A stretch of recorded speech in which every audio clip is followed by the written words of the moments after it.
Hey everybody, welcome back to another episode of the HomeRecordingMadeEasy.com podcast. This is episode 18. Thank you so much for joining me this week. My name is David Vignola, your gracious host. This week we're going to talk about different DAWs and which is better, and is there really a difference, and what should you get if you're in the market for a new DAW, or should you switch from one DAW to another? What's this all about? There's a lot of controversy online about different DAWs. Everyone gets real passionate about their favorite DAW, and we're going to talk a little bit about that today. Also, stick around to the end of the podcast. I'm going to give you a couple of free gifts, so you want to make sure you tune in for that. Listen all the way through. So now sit back and let's talk about DAWs right here on the HomeRecordingMadeEasy.com podcast.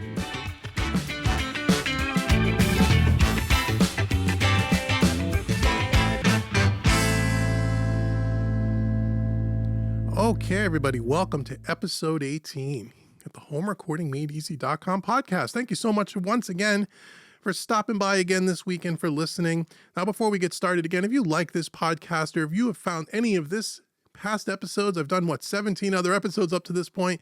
If you've enjoyed them in any way, I hope you're leaving me a nice positive review, giving me the thumbs up where appropriate, and sharing this podcast with others, because it really does help me. And the more love you give me, the more motivation I have to make more weekly podcasts for you. So I need your help. And then also too, if you have any show or topic ideas or things you'd like me to cover on future episodes of the podcast, make sure you email me at info@homerecordingmadeeasy.com. Just go to homerecordingmadeeasy.com and click the contact us link and let me know what you think. If you have a show idea or a topic that you think I should cover, or may be beneficial not only to you, but to other people in the home studio community, I would love to hear your opinion and love to get your feedback. So make sure you do those things. And then lastly, make sure you stick around till the end of the episode, because I'm going to give you a couple of free gifts, as I do all the time.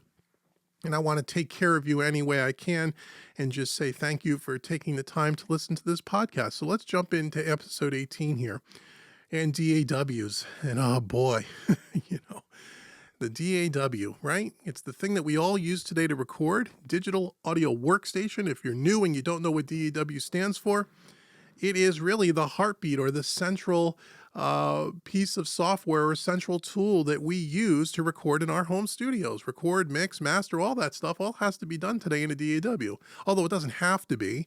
You could always do things the way of analog, like we used to do in the good old days if you want to, but most people listening to this, and most people today in the home studio environment, I'd say 99.9% of you are using a DAW of some kind, or you are considering building your first home studio. You're new to recording with a computer, and you want to know what DAW should you pick. And again, this is a topic that there is no one right answer for everyone. There is no one size fits all for everyone.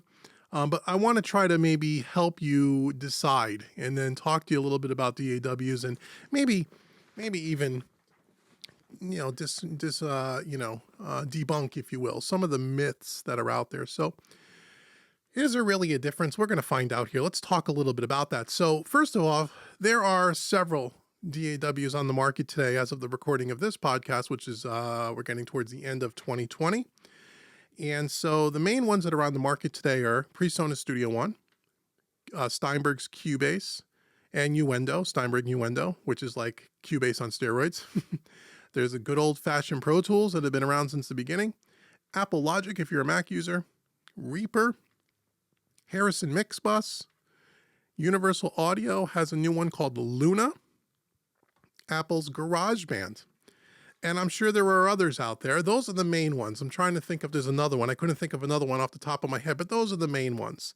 I would say probably the three most commonly used ones, that I see, or, just trying to, take a poll of my students that follow me, would be Studio One, Pro Tools, Logic are usually the top three, and then Cubase is in that mix somewhere as well. I have very few people that I know use Reaper or Harrison Mixbus.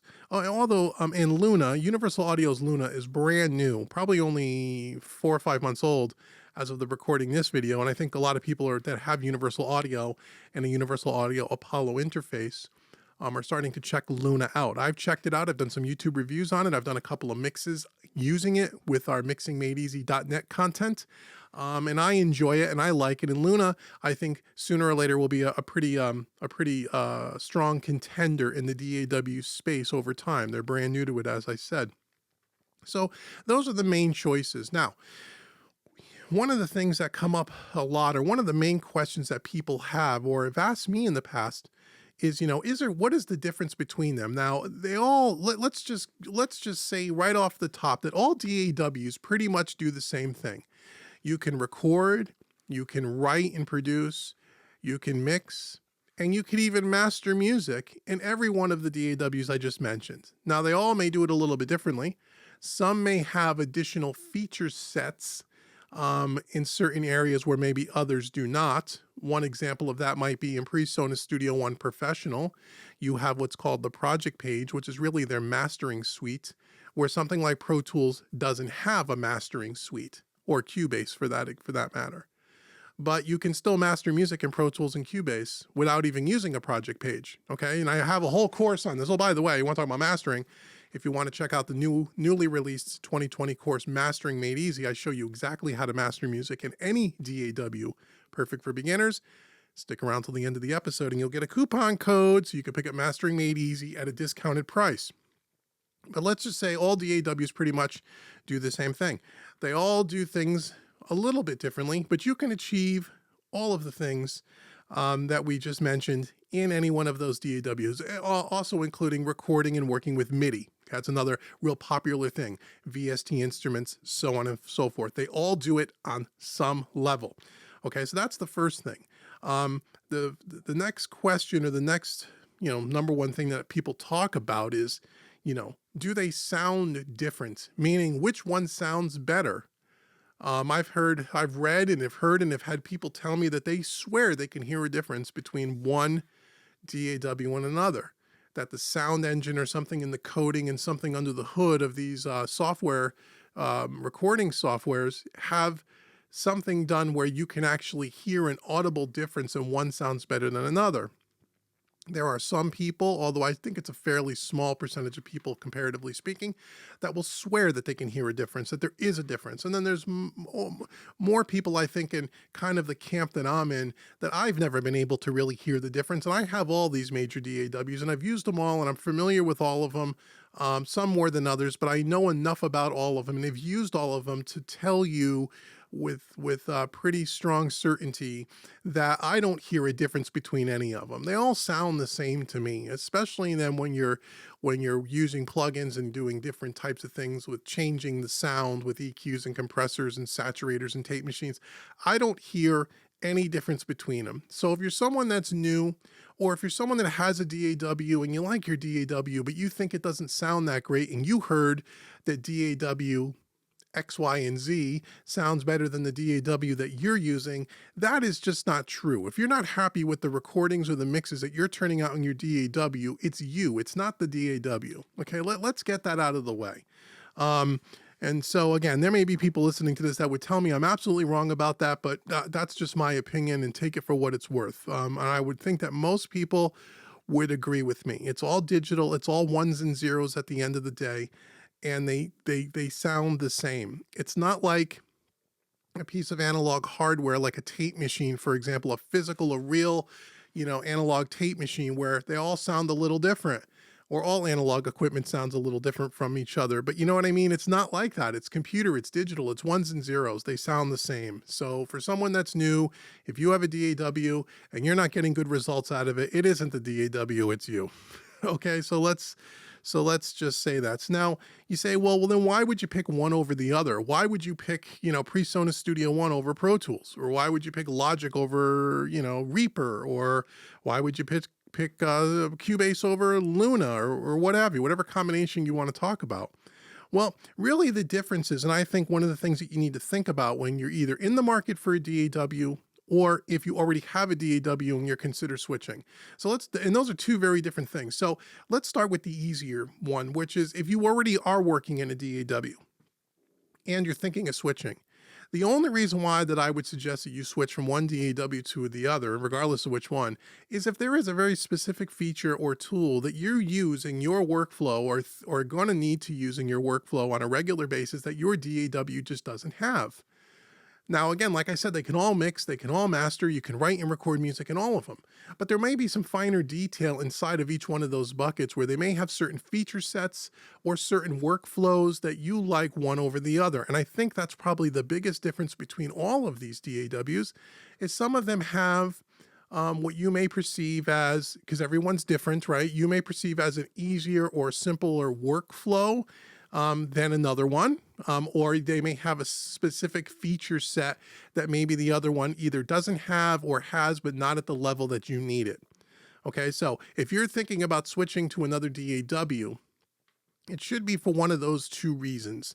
It shouldn't be because you think the DAW it doesn't sound as good, or you just can't get good results in it because you don't know your software well enough because you haven't taken the appropriate time to take the appropriate training to really learn the tool that you have before you jump ship and switch to a new one. That it should be more about workflow and feature set, okay? So that's why you would kind of pick one over the other, is that they all do things a little bit differently. And, and so if you're deciding, well, I'm new in the market, I don't know which one to buy, which one would I recommend? Well, there's a couple of ways you can go about that decision. The first way I would tell you is if you have other colleagues, musicians, friends, people that do recording themselves, what do they use? Okay? Take a poll of your friends or your colleagues and find out what they're using and get their opinion. And if you find that most of your friends are using one specific DAW, you ought to try that one. Now you may say, well, why is that? Because you already have a built-in little training community that can help you get over the learning curve, because all of these DAWs have learning curves, especially when you're brand new and you've never done it before. It's like learning a foreign language, and it can be very frustrating and very overwhelming. And if you have friends that are already using the specific DAW that you're using, that can be very, very, very, very helpful. That's one way for you, or one point you should think about before choosing which DAW you should use. The second thing that you should think about before deciding which DAW to use is, what does the online community for each one of those DAWs offer?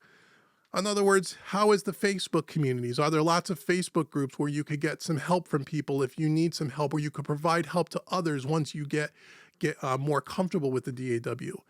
How is the online community, whether it be on Facebook or on YouTube? How are the YouTube videos for those DAWs? When you want to search for something, when you're having difficulty learning how to do a specific task in the DAW, can you search it on YouTube and find it quite easily? That's another huge, huge thing.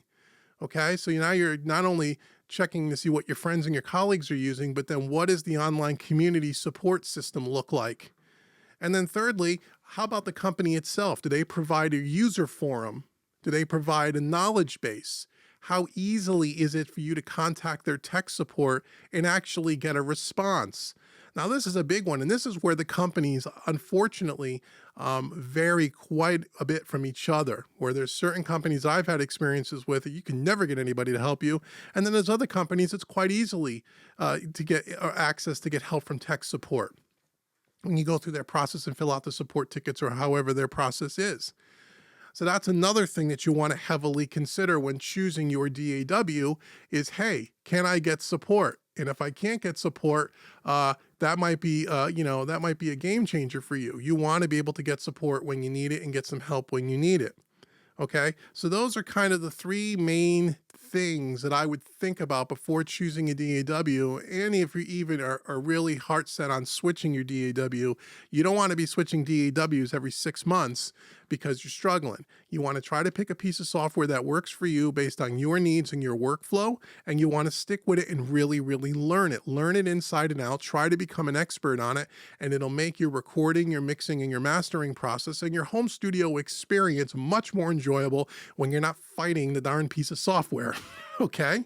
So that's why I would pick one over the other, and those are some of the things that I would tell you to consider when choosing your DAW. The next question that'll come up from time to time is, if I'm running it on a Mac or a PC, does it really matter? What specifically should I look for if I'm on a PC? What should I specifically look for if I'm on a Mac as far as the DAW is concerned? What I can tell you is that most of these DAWs will run on both platforms. There are some exceptions to that.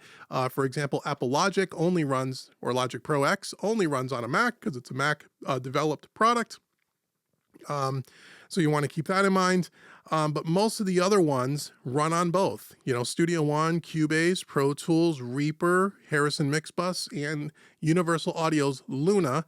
Well, as of the recording of this podcast, I don't believe Universal Audio Luna is PC Windows compliant yet. In other words, it's not compatible yet, but I know for a fact that they're working to release that. Right now, it just works on a Mac, but by the time you listen to this, if you have a Universal Audio interface, a Universal Audio Apollo, and you're running Windows, chances are you'll be able to run it on Windows as well. But things like GarageBand and Logic Pro, those only run on a Mac. So if you have a Mac, you have the options of having those.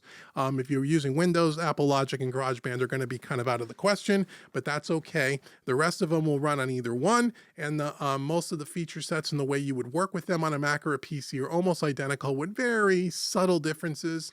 I know, like PreSonus Studio One, the PC version, there are a few menu items and a few tasks that you do that are slightly different than the Mac version, but I mean, it's very, very minor. 99% of the program runs identical. It looks identical. You should have no worries there. So if you switch from a Mac to a PC or from a PC to a Mac, you should be able to just download whatever DAW you're currently using on whatever platform you're using. You should just be able to download the new platform that you're going to, and everything should work just fine. So in the end, is there a real difference between them? Well, they all work, like I said, a little bit differently. It really depends on workflow and what you're really trying to achieve. And if you use the three kind of main thoughts on before you're choosing your DAW, or if you're going to switch DAWs, again, who else is using them that you know? What is the support system like online? How is the company's tech support? If you consider those things, you can make a choice on any one of these DAWs, and they're all going to work just fine. Millions of people create professional sounding music on every one of the DAWs that I mentioned. Now you may say, well, Dave, which one do you use? What is my personal preference? Well, my personal preference, if you've been following me for any length of time, is PreSonus Studio One. I've been using that for, I don't know, we're at version 5 now as of the recording of this podcast. I've been using them since version 2.5, which was about maybe, I don't know, 6-8 years ago. I've been using them. Prior to that, I was using Cubase for many years, and Cubase is a wonderful DAW as well. And before that, in kind of parallel with Cubase, for a lot of years, I used Pro Tools, like a lot of people that have been in the business a long time. And I prefer Studio One. I prefer Studio One for beginners, especially because to me, the one thing I like about Studio One that I don't like about Pro Tools Avid, and one of the criticisms I have of Pro Tools is the way Pro Tools works today, and the workflow and the look of it, and 99% of the function of it is exactly the same as it was 20 years ago. Whereas Cubase and Studio One in particular, they have constantly evolved and have become more intuitive and have become more user-friendly and have added more rich, feature-rich things in there. And something like Pro Tools, for example, or even Logic for that matter, have kind of stuck in the times, not that it doesn't work great, it does, but they haven't really evolved as much as I would have liked to seen over the years from some of these other DAW companies, but they still work great. But something like Studio One for me, especially when when people ask me that are new to recording and say, what do I recommend? I always recommend PreSonus Studio One because it is the easiest one to learn for a beginner in my experience.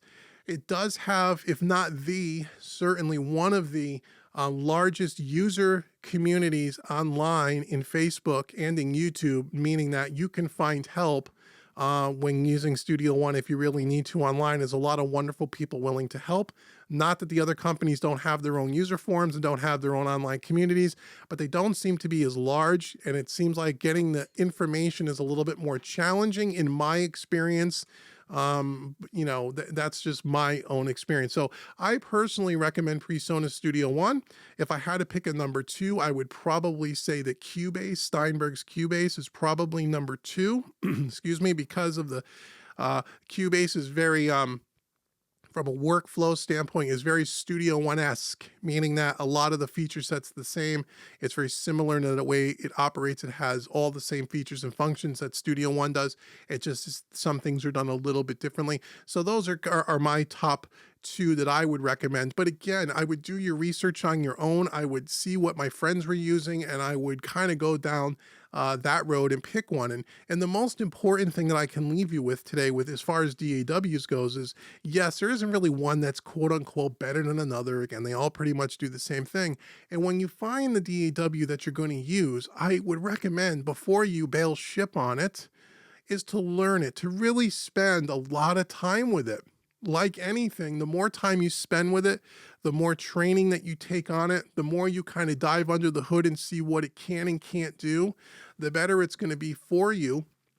And I think what you'll find with any DAW is that if you spend the time with it, you'll find that whatever you pretty much want to do in your recording and mixing endeavors, you're going to be able to do in any one of these DAWs. From a price point of view, I know that's another, kind of didn't talk too much about price with this topic, because I know there's some varying price points on these different DAWs. And also keep in mind that every one of these, not everyone, but most of these DAWs will have different levels of them, meaning like you'll have in Studio One, you'll have what's called the Prime version or the free trial version. You'll have one called the Artist version, and you'll also have one called the Professional version.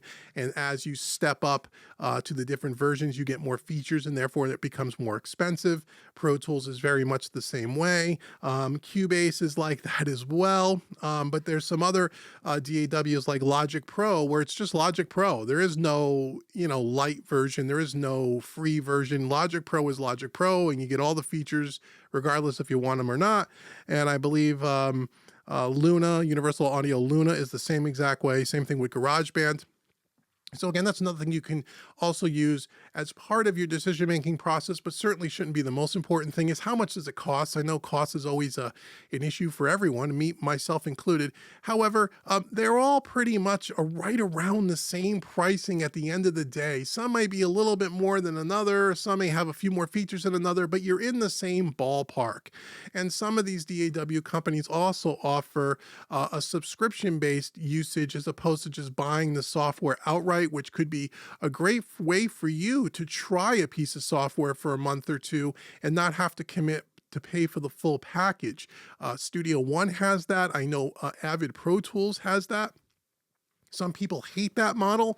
I kind of think it's a good way for you to kind of test drive the software, pay for a month, and if you don't like it and want to try something else, you could go pay for a month somewhere else until you find something that works for you. So there is my take on DAWs. Which one is better? That's totally up to you.